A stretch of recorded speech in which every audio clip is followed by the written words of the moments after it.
The rain fell in soft, steady drizzles, soaking the rich black fabric of Martin Hayes' suit.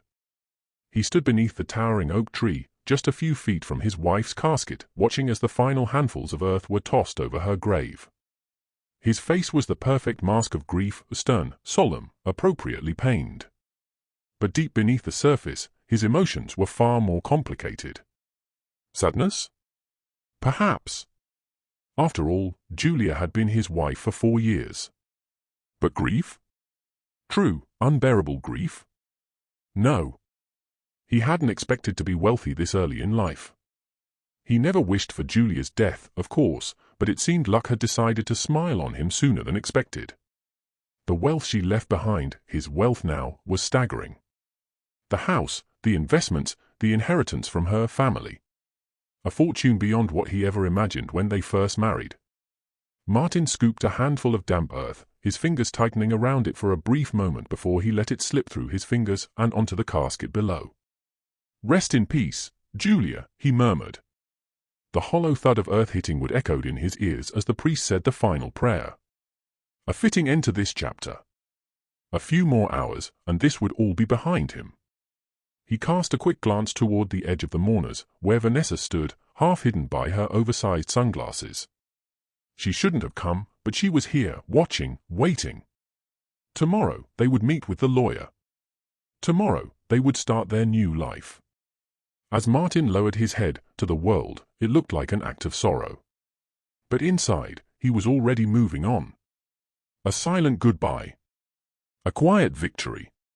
He had won. High society figures mingled with employees from Julia's companies, their whispered condolences and shared memories blending into a soft murmur that filled the air. It was a symphony of grief, carefully orchestrated and restrained, each person playing their part in the somber farewell. As the ceremony concluded, the mourners began to disperse, moving like a flock of ravens taking flight. Martin Hayes stood at the center of it all, accepting their sympathies with a solemn expression, shaking hands, nodding in appreciation, muttering quiet thanks. But while his face reflected sorrow, his mind was elsewhere, far beyond the funeral, beyond the dark suits and the carefully spoken words of comfort. He was already looking ahead, calculating. The house. The inheritance. The investments. The fortune Julia left behind would now be his. He had never expected wealth to come so soon, but fate, it seemed, had smiled upon him. By his side, Vanessa remained ever composed, playing the role of the supportive friend. She handed out thank you cards to the guests, her movements graceful, her expression appropriately subdued. A faint trace of her perfume lingered in the air, drifting toward Martin and stirring memories of their clandestine moments together, stolen kisses, whispered promises, the thrill of secrecy.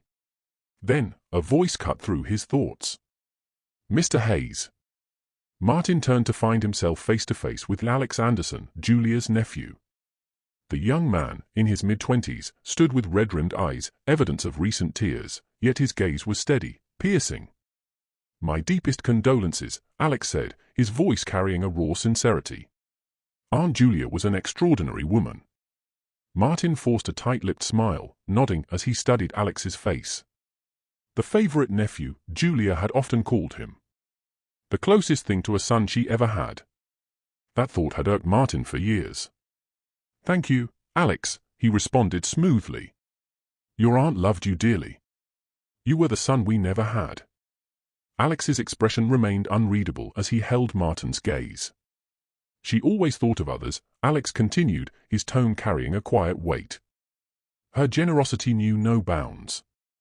Something in his voice made Martin shift uncomfortably. Was there an edge beneath those words? A knowing look behind those mourning eyes? Before he could formulate a response, his phone buzzed in his pocket. He seized the opportunity for escape. "Excuse me," he murmured, offering a polite nod before turning away. Lifting his phone to his ear, he answered in a hushed tone. "Hello?" As he turned his back on the mourners, a smirk ghosted at the corner of his lips. Tomorrow, the will would be read. By then, all of this, the funeral, the condolences, the grief, would be behind him. A new chapter was about to begin. His gaze swept across the funeral grounds, landing on Vanessa. She was the picture of poise, offering final words of comfort to the last few guests, her smile gentle, her touch reassuring. To the world, she was merely a close friend of Julia's, a considerate woman ensuring the widow, now widower, wasn't left alone in his time of sorrow. But Martin knew better. We need to go to the civil registry tomorrow. Vanessa's lashes flickered, but she remained composed, nodding almost imperceptibly. By this time tomorrow, we'll be celebrating our new life, he murmured, his breath warm against her ear. She gave a small, knowing smile, squeezing his hand briefly before stepping away. Just as Martin turned, his pulse steady with anticipation, a strange sensation crawled up his spine. He paused, the hairs on the back of his neck prickling. His gaze lifted, only to collide with Alex Anderson's. The younger man stood at the far end of the cemetery, half shrouded in shadow, his eyes locked onto Martin with an expression that sent an icy chill through his veins. It wasn't grief. It wasn't even curiosity. It was something far more unsettling. For the first time that day, a flicker of unease settled in Martin's chest. Alex knew something. Or at the very least, he suspected. Martin swallowed, forcing a tight-lipped smile as he adjusted his cufflinks. He wouldn't let a mere nephew shake him. By tomorrow, none of this would matter. Or so he thought. Martin slid into the driver's seat of his sleek, black luxury car, the scent of leather and Vanessa's subtle perfume wrapping around him. She was already inside, waiting, her manicured fingers resting lightly on her lap. Without a word, he started the engine, the low hum vibrating through the silence as he pulled away from the cemetery. Through the rearview mirror, he caught a final glimpse of Julia's grave, the fresh mound of earth a stark contrast against the manicured grass. The mourners had mostly dispersed, but his thoughts lingered on one, Alex Anderson. The way the young man had watched him, eyes sharp and unreadable, still unsettled Martin. But he pushed the feeling aside. Soon, none of it would matter.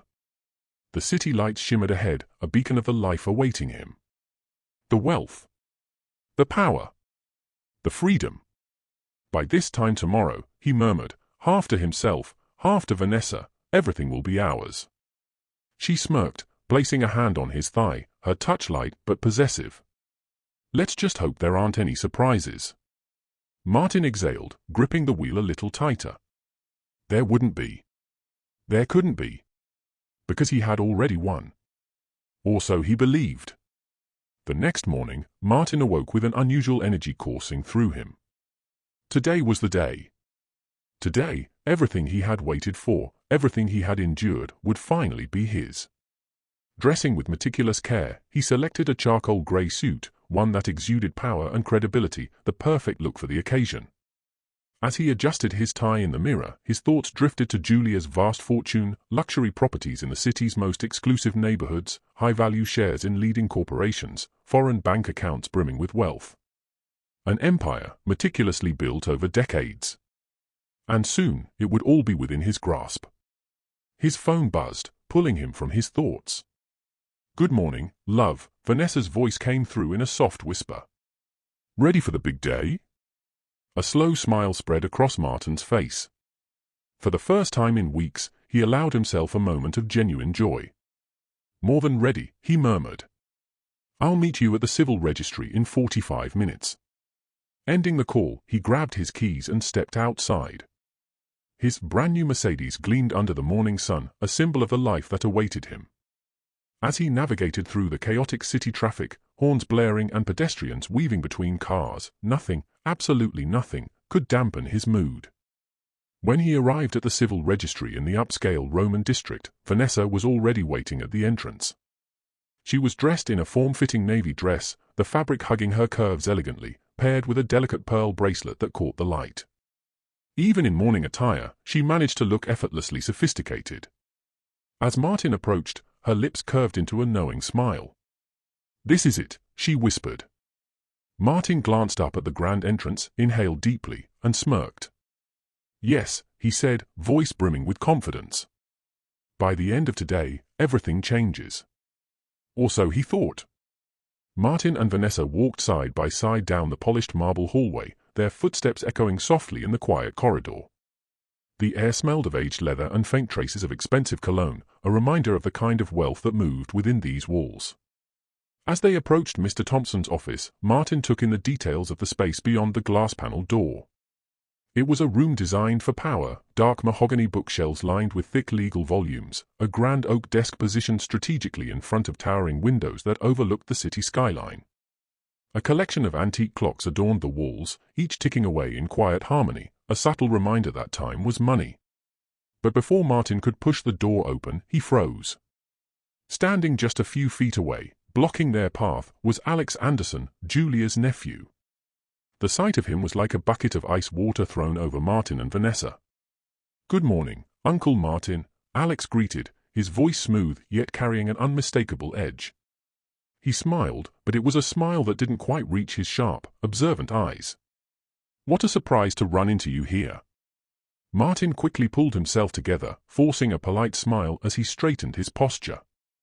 "Alex," he said, keeping his tone casual. "I didn't expect to see you. What brings you here?" Before Alex could respond, the office door creaked. Before Alex could respond, the office door creaked open, and Mr. Thompson stepped inside.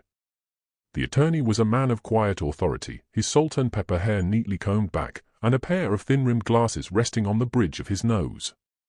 His tailored navy suit was crisp, exuding professionalism, and his every movement was measured, deliberate, like a man who had seen it all and could not be easily rattled. His sharp eyes flickered between the three of them before settling on Martin. "Mr. Thompson," Martin said, recovering quickly. "I trust everything is in order?" Mr. Thompson nodded but didn't immediately answer. Instead, he gestured for them to step inside his office. "Come in," he said, his voice as smooth as the polished wooden floors beneath them. "We have much to discuss." Martin exchanged a glance with Vanessa before leading the way inside, Alex following close behind. There was something unsettling about the younger man's presence, something that made the back of Martin's neck prickle. But he shoved the feeling aside. He had come here for one reason only, to claim what was rightfully his. Mr. Thompson adjusted his glasses and folded his hands over the thick legal folder resting on his desk. His expression was unreadable, but the weight of his next words already hung in the air.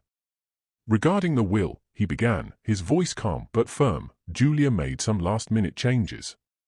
Martin's breath hitched.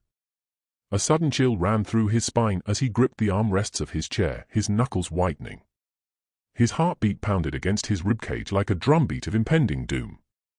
Leaning forward, he forced his voice to remain steady. "I thought everything was in order," he asked, though his throat felt dry, the words scraping against it. Mr. Thompson hesitated only a moment before nodding. "Yes, well, there have been some amendments to your wife's will." A sudden wave of heat flushed through Martin's body, but his hands remained ice-cold. He swallowed hard, trying to ignore the way the room seemed to shrink around him. This wasn't supposed to happen. Slowly, almost unwillingly, he raised his gaze toward Alex. The younger man sat across from him, utterly composed, his posture relaxed.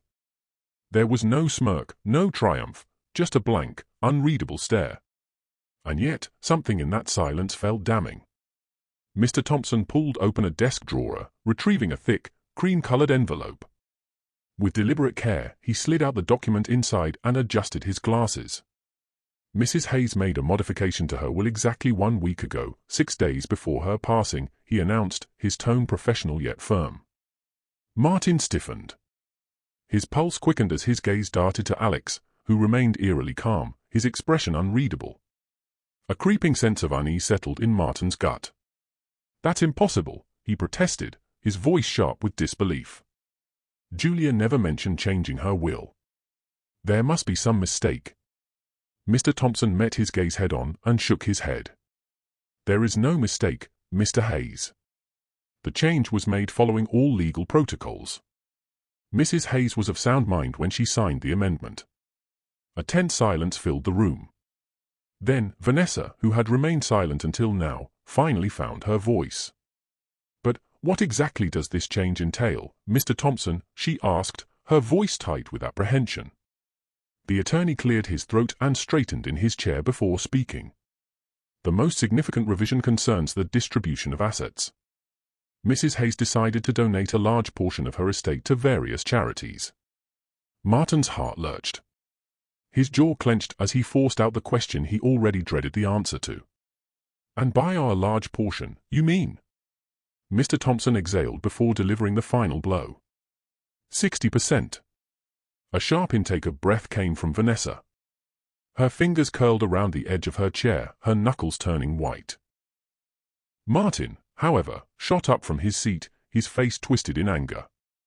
"Impossible," his voice echoing through the office. The news hit Martin like a physical blow. More than half of the fortune he had already considered his own had just vanished before his eyes.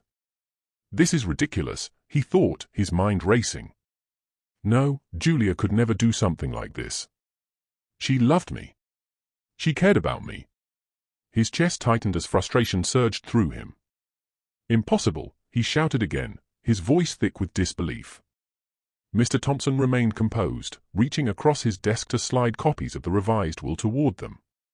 "This can't be legal. I am her husband." Martin protested, his voice rising in frustration. Mr. Thompson remained unfazed. "Everything is in order, Mr. Hayes," the attorney assured him. Mrs. Hayes took all the necessary steps to ensure her final wishes would be honored. Martin clenched his fists, his pulse hammering in his ears. Across the room, Vanessa turned her attention to Alex. Unlike them, he remained perfectly calm, almost detached, as if none of this fazed him. Narrowing her eyes, she asked, "What do you know?" Alex merely shrugged. That was the last straw for Martin. He shot to his feet, his chair scraping against the floor. "I'll get the best lawyer. I will contest this will." For the first time, Alex stirred. He sat forward slightly, his voice steady, unshaken. "No, you won't." A stunned silence filled the room. Martin and Vanessa exchanged shocked glances. Martin's eyes darkened with suspicion. "Asterisk, do you have something to do with this?" Asterisk. Alex met his gaze but said nothing. Frustrated and boiling with anger, Martin motioned for Vanessa. "Let's go." The ride home was filled with tense silence. As soon as they stepped inside, Vanessa spoke, her voice low but firm. "I think Alex knows something," she said. "Did you see how bold he was? Like he's one step ahead of us." Martin exhaled sharply and slammed his fist against the wall. "Damn it," he growled. Vanessa placed a gentle hand on his shoulder, attempting to calm him. "I need some time to think," she murmured. Martin nodded stiffly, barely registering her words as she left. Alone now, his mind spiraled. Why would Julia do this to me? Did she know about the affair? No, she couldn't have, could she? Asterisk. Then why the sudden change in the will? Alex already had his own fortune, so why was he so confident? Martin poured himself a glass of whiskey, the amber liquid swirling as his thoughts raced. This day was supposed to mark the beginning of his new life, a life of luxury and freedom. Instead, he felt trapped in his own plan. He exhaled, running a hand through his hair. Then, his gaze lifted to the framed portrait of Julia on the wall. She was smiling. But tonight, that smile felt different. It wasn't warm. It wasn't loving. It felt like she was mocking him. Like she knew something he didn't. His breath hitched, unease creeping up his spine. Without thinking, he turned toward her study. Maybe, just maybe, he'd find something. Anything. Something to explain why his world was unraveling. Martin stepped into Julia's study, the scent of her perfume still lingering in the air. It was as if she had just been there, sitting at her desk, working late into the night like she always did. The room was untouched, papers neatly stacked on her desk, a half-empty bottle of water beside them. Everything was in its place. For a moment, guilt gnawed at him. He had avoided this room for years, seeing it as Julia's domain, a space he had no interest in. But now, he was desperate. He needed answers. His hands moved instinctively, pulling open drawers, rifling through stacks of paper. Nothing seemed unusual. Then his eyes landed on something small and leather-bound, tucked between two books on the shelf. A diary. His breath caught in his throat. Julia had kept a diary? Martin hesitated, his fingers grazing the worn edges of the cover. Did he really want to know what was inside? But he had no choice. He needed to understand why she had changed the will. With trembling fingers, he opened it and flipped through the pages. Her handwriting was neat, precise, just like her. Then he saw it. The words hit him like a slap. I don't know when I lost him. Maybe I never had him to begin with. I thought love meant trust. I thought my love was enough. But I was wrong. I see the way he looks at her. The way his voice softens when he speaks to Vanessa. I used to believe it was just my imagination, just paranoia creeping in. But I couldn't ignore the late nights, the hushed phone calls, the scent of her perfume on his clothes when he came home. So I hired someone. A private investigator. I needed the truth. Martin's hands began to shake. He turned the page. It didn't take long for them to find proof.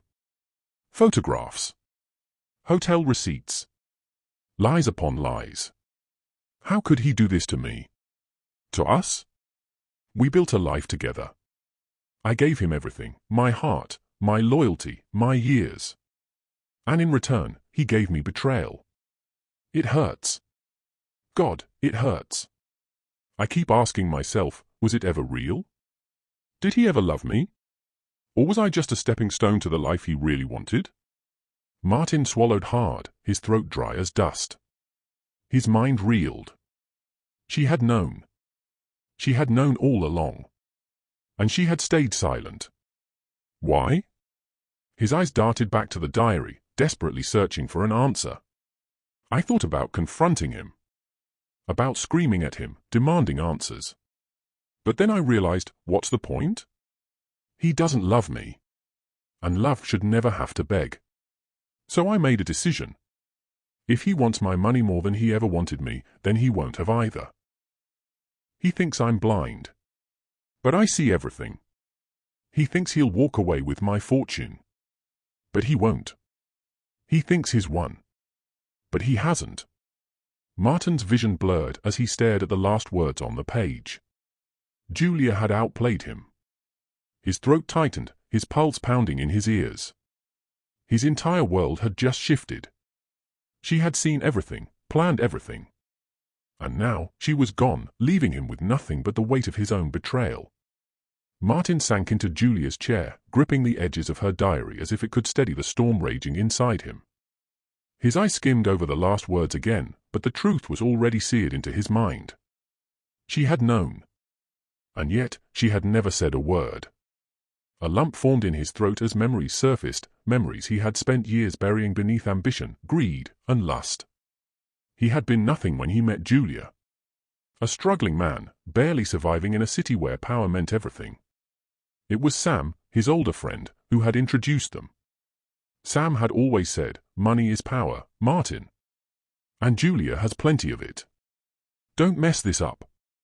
At first, Martin had seen Julia as his savior.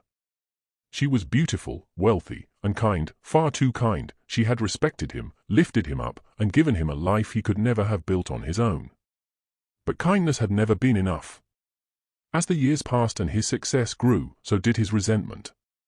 He began to notice the things he once overlooked, the slight age difference, the way time softened her youthful glow. He had convinced himself that he deserved more. Someone younger. Someone exciting. Someone like Vanessa. Vanessa had been a breath of fresh air. Young, ambitious, and dangerously captivating. At first, it was harmless. She was just Julia's paralegal, a friend who shared casual conversations over coffee. But then, the friendship turned into something more. Julia, in her endless trust, never suspected, or at least, that's what he had thought. Now, as he sat in her study, staring at her final words, a deep, suffocating remorse settled over him. Julia had seen everything. She had known the moment he stopped looking at her with love. The moment he started choosing Jessica in ways that mattered. And yet, she had still respected him. Still loved him. Still protected him, until the very end. For the first time, Martin Hayes saw himself clearly. And he hated what he saw. As Martin shifted to stand, the diary slipped from his grasp, landing on the floor with a soft thud. He exhaled heavily, wiping the moisture from his eyes, but as he bent to retrieve it, something else caught his attention, a slim, white envelope tucked beneath the chair. Frowning, he reached for it, his fingers trembling slightly as he pulled it out. There was no name on it, just Julia's elegant handwriting on the seal. His chest tightened. With careful hands, he opened it. Inside were photographs. His heart nearly stopped. It was him and Vanessa, in hotel lobbies, stolen glances across candlelit tables, intimate touches captured in perfect clarity. Every denial, every lie he had told Julia crumbled in an instant. She had known. Not just suspected. She had proof. Martin swallowed hard, flipping through the images, each one slicing through his already wounded conscience. But why hadn't she confronted him? Why had she suffered in silence? A thick document lay beneath the photos. His hands felt like lead as he unfolded it. And then, the final blow landed. Vanessa. His Vanessa. She was a fraud. The report detailed everything, her past lovers, all powerful, wealthy men. Men she had used, manipulated, and discarded the moment their fortunes no longer served her. There were records of extravagant gifts, expensive vacations paid for by others, and a disturbing pattern of Vanessa moving from one affluent man to the next. Martin's stomach twisted violently. He thought he had chosen her. Thought he had been the one in control. But Vanessa had played him from the beginning. Just as he had once used Julia for her wealth and status, Vanessa had done the same to him. The irony was suffocating. A hollow laugh escaped his lips, bitter and sharp. How had he been so blind? He had thrown away a woman who had truly loved him for someone who only saw him as a stepping stone. The weight of it was unbearable. He gripped the edges of the paper, his vision blurring. His mind flashed back to the moments he had spent with Vanessa, her laughter, her whispered promises, her warmth, all of it had been a lie. Had she ever truly cared for him? Had she ever looked at him the way Julia once had? His heart clenched as he realized the answer. No. She never had. And now, he had lost everything. The woman who had saved him. The woman who had built him up. And the future he had so arrogantly thought was his. The tears that fell now weren't just for Julia. They were for the man he used to be, the fool who had traded real love for an illusion. Martin couldn't breathe. The walls of Julia's study felt suffocating, pressing in on him, drowning him in the weight of his guilt.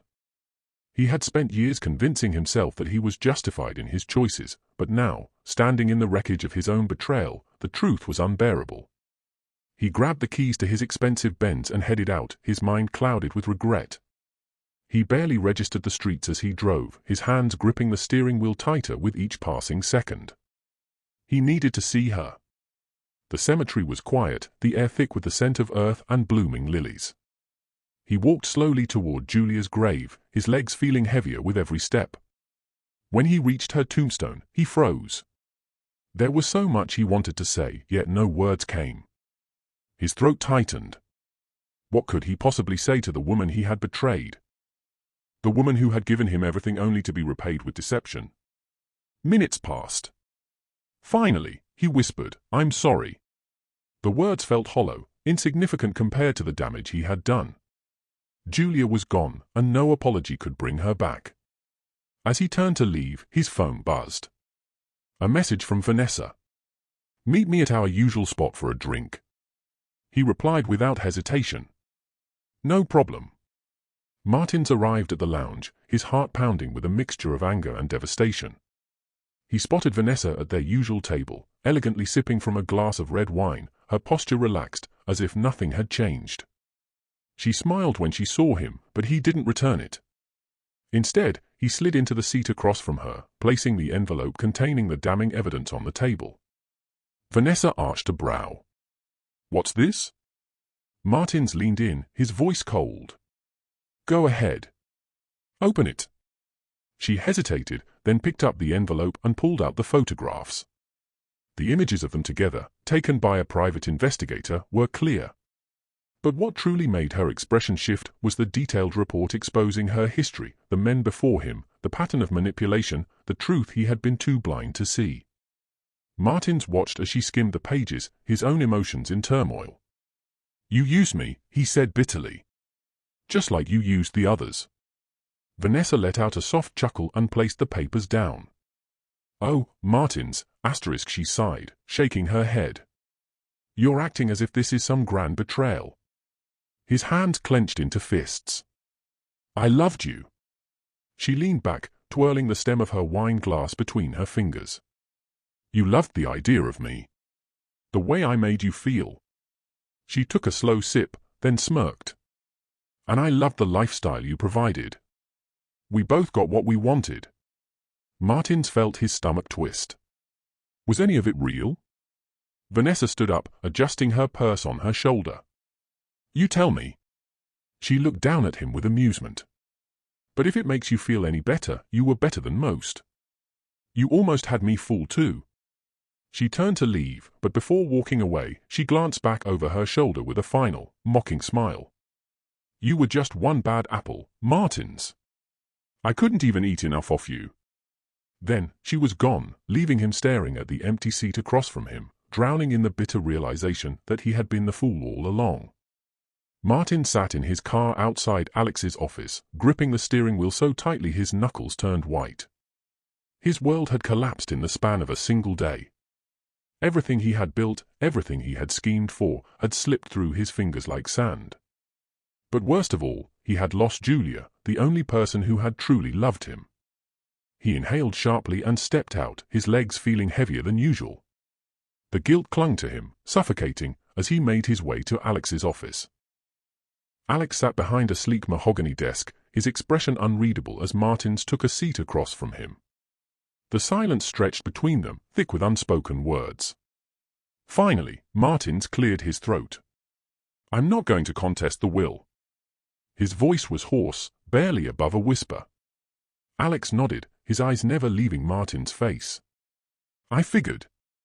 Martins hesitated, then met Alex's gaze. "You knew, didn't you?" Alex exhaled and leaned back in his chair. "Yes. Aunt Julia called me 3 days before she died. She told me everything. About you. About Vanessa.